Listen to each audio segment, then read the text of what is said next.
guys, it's Miss Miklos, and today we are starting Chapter 7. And with Chapter 7, you're going to see there's a lot of Algebra 2 review things, and then we're adding onto it. For example, we're starting with solving equations, and solving systems of equations, I should say. And today specifically, we're using the substitution method. And you guys are really used to using substitution. You learned that all the way back in Algebra 1. But notice I didn't say systems of linear equations. Today, they could be quadratic. They could be more than that. So that's really what we're going to look into.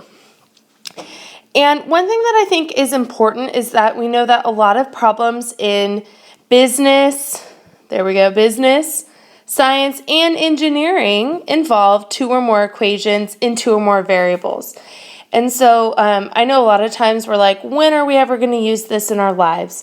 I'm not going to be a math teacher, but a lot of you guys might be going into business or some other realm of study, and these are things that we need to know. So in addition to going through these problems, we're going to see some application problems, aka word problems. So let's go ahead and get started with number 1. Number 1 is bringing us back to Algebra 1. And just to review, when we are solving using substitution method, my goal is to isolate one variable in one equation and substitute it into the other equation. So for this case, it doesn't matter. There are 4 nice options, but I'm going to isolate y in this equation. So I'm going to say y equals 4 minus x. So that means in my other equation, wherever there's a y, I am replacing it now with 4 minus x. I am substituting that in. So I get x minus the quantity 4 minus x equals 2. Now I know that I need to distribute that, so I really get x minus 4 plus x equals 2. So 2x is equal to, when I add that 4 over, 6. So x is equal to 3. Now we know that our answer should be an ordered pair here. So I'm going to then substitute into that other equation because y is already isolated. So I have y equals 4 minus 3, so y is equal to 1. So our solution here is 3, 1. And we know that we can double check this if we want. You don't have to, but if you really wanted to, we could double check this and it should work in both of these equations. And just to give you an idea of what we really found here, and this is not accurate whatsoever, okay, but this is actually kind of showing us that we had 2 linear equations. They intersected at a single point. Okay, this point here would be like 3, 1. So it's just showing where these 2 linear equations intersect. So that's stuff we're used to. If we look at number 2, this might give us a little anxiety. Okay, so what I'm going to go ahead and do, I'm actually going to take this and isolate y. And just because I think it'd be easier to substitute in for y, if I substituted in for x, I'd be substituting in to 2 different places. It's not wrong, it might just be a little bit more work. So if I get y by itself, I'm going to go ahead and subtract 2x, and then divide everything by a negative 1. So I have x squared plus 4x minus, instead of y, we are substituting in 1 plus 2x equals 7.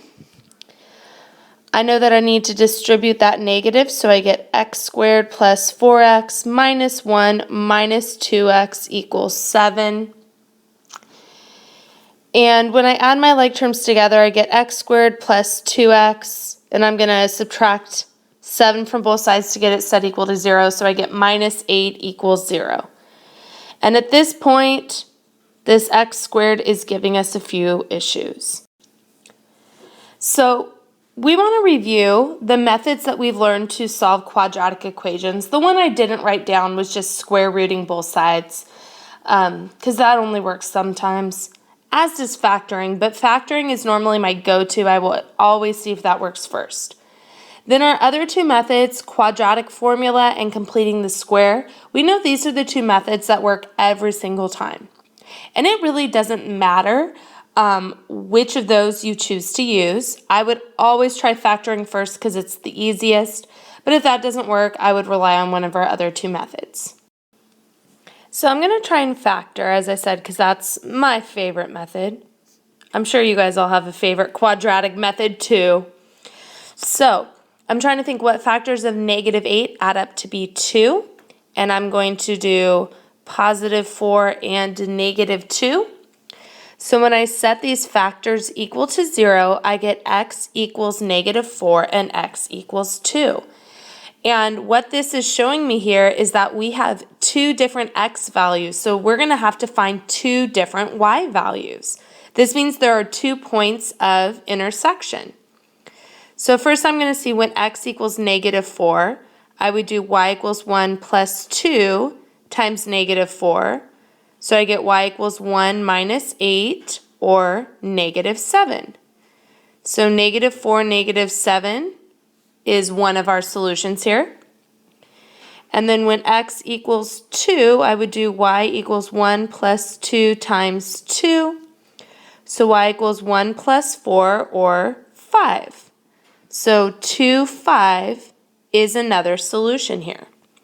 And just to give you guys a picture of what this is, and by picture, I'm just giving us a very general picture. This is not exact at all. We have a quadratic function, which is a parabola, and then I have a linear equation. So it is intersecting 2 different times, hence our 2 different solutions here. So it would make sense that we get 2 different answers. Once again, we can double check by plugging both of these into both equations. Number 3, I gave us this one first of all because I think we still freak out when we see fractions even though we are in pre-calculus. So just a reminder that it is totally okay if I eliminate the fractions right away. And I'm going to do this by multiplying by 4 because that is our LCD. It's the least common denominator.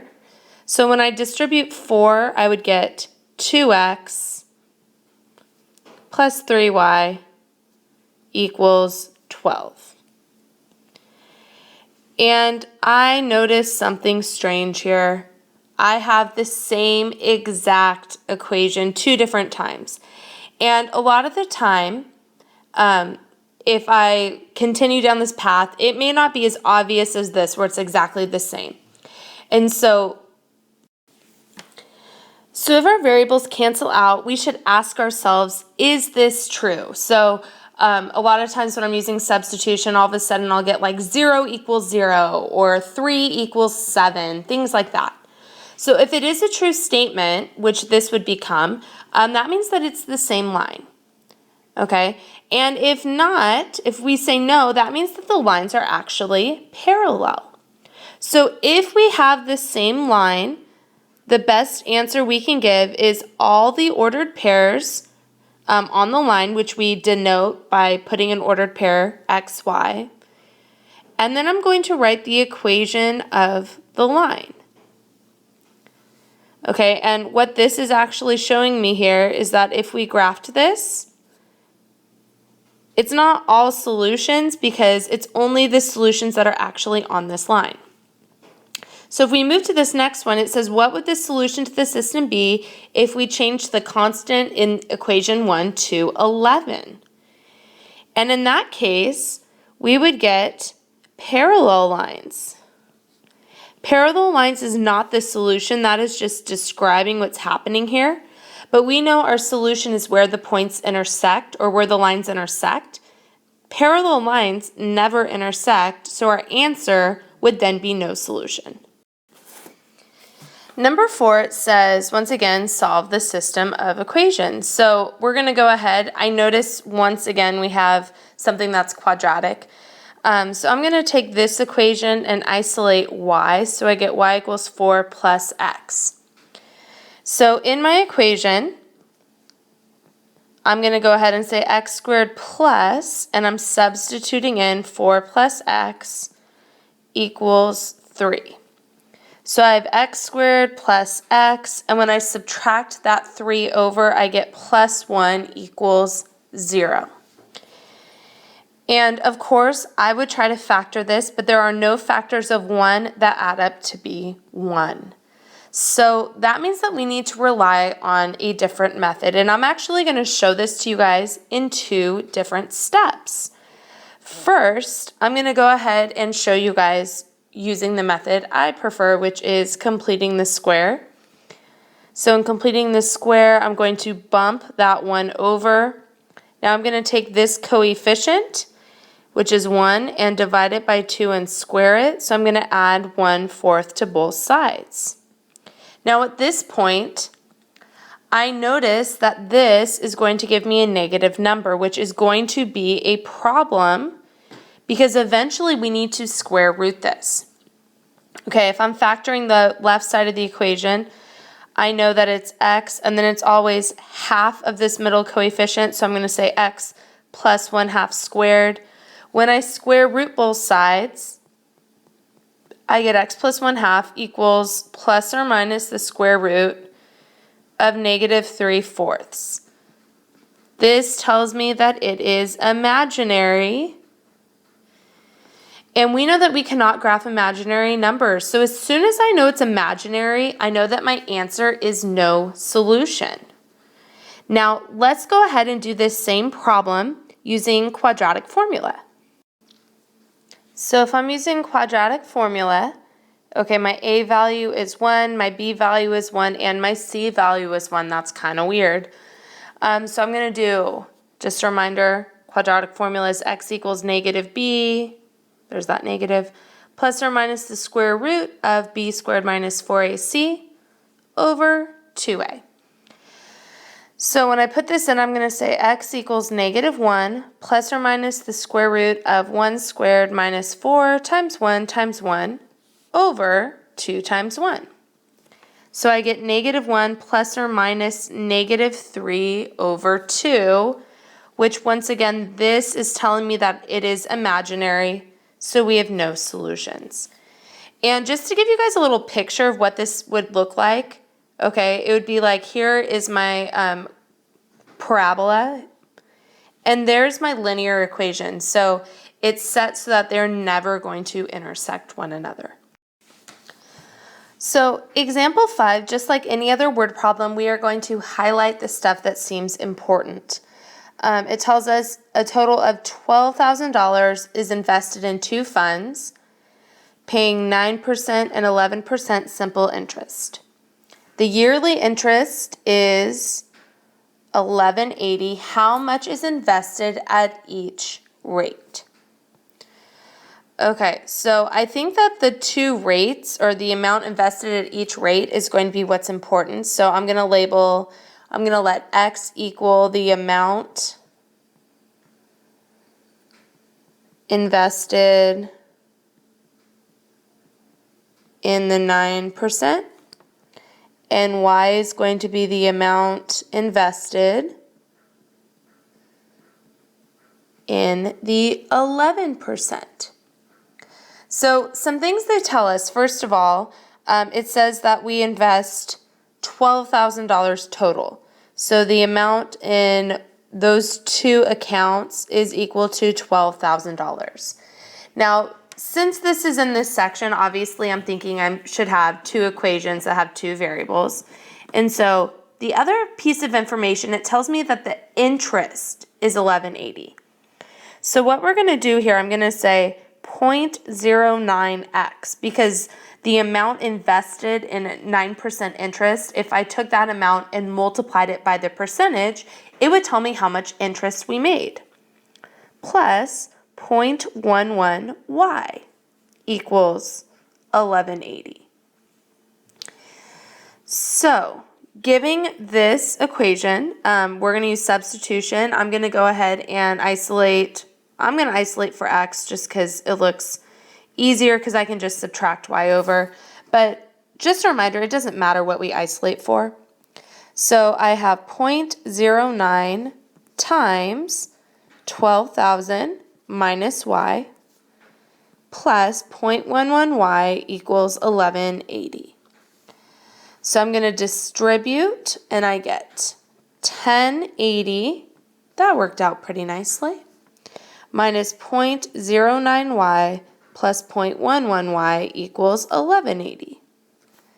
So when I combine like terms, I get 0.02y equals 100. I'm going to divide both sides by 0.02, and I get that y is equal to 5,000. Okay, so that tells me that $5,000 is in the 11% account. So now I'm going to go back up and I'm going to say, well, x then is 12,000 minus 5,000, so x is 7,000. So there would be $7,000 in the 9% account. And just like our other ones, I can double check that I did the work correctly by substituting those values in. And our final example for this set of notes, it says a small business started by Orange Lutheran graduates invests $10,000 in equipment to produce a healthy energy drink. Each bottle of the drink costs 65 cents to produce and is sold for $1.20. How many bottles must be sold before the business breaks even? Okay, and this concept of breaking even is really important. If you're planning on starting your own business, or a lot of your parents own businesses, it's important for them to realize, or for you to realize, when are you going to break even? And that's when your total cost is equal to your total revenue. So this is something you guys should be familiar with on how do we find the break-even point. And in this case, we would say our total cost, I'm going to call that C. It says that we paid $10,000 for the equipment, and it costs us 65 cents per drink. So X is going to represent the number of drinks. Now our revenue is a little bit easier. It says that we're bringing in $1.20 per drink. Okay, that is our total revenue. Now keep in mind, we understand that that is not profit. Okay, that's just the money we're taking in. So I'm going to have to go ahead and say 10,000 plus 0.65x equals 1.20x. So this is a little bit different, but really what we're doing, we're using substitution. We're setting these two expressions equal to one another. So when I'm solving this, I'm going to go ahead and combine our like terms, and I get 10,000 equals 0.55x. When I divide both sides by 0.55, I get 18181.81 repeating. Now, obviously, I'm not going to sell 0.8 repeating bottles, so I'm going to say 18,182 bottles. So this is the amount of bottles that we would need to sell in order to break it even on our venture. Every bottle we sell after this, we are bringing in profit. Okay, before we hit this point, we have not made any money yet. So hopefully this is a good reminder on substitution, and also just showing us how we could actually use this in some real life situations.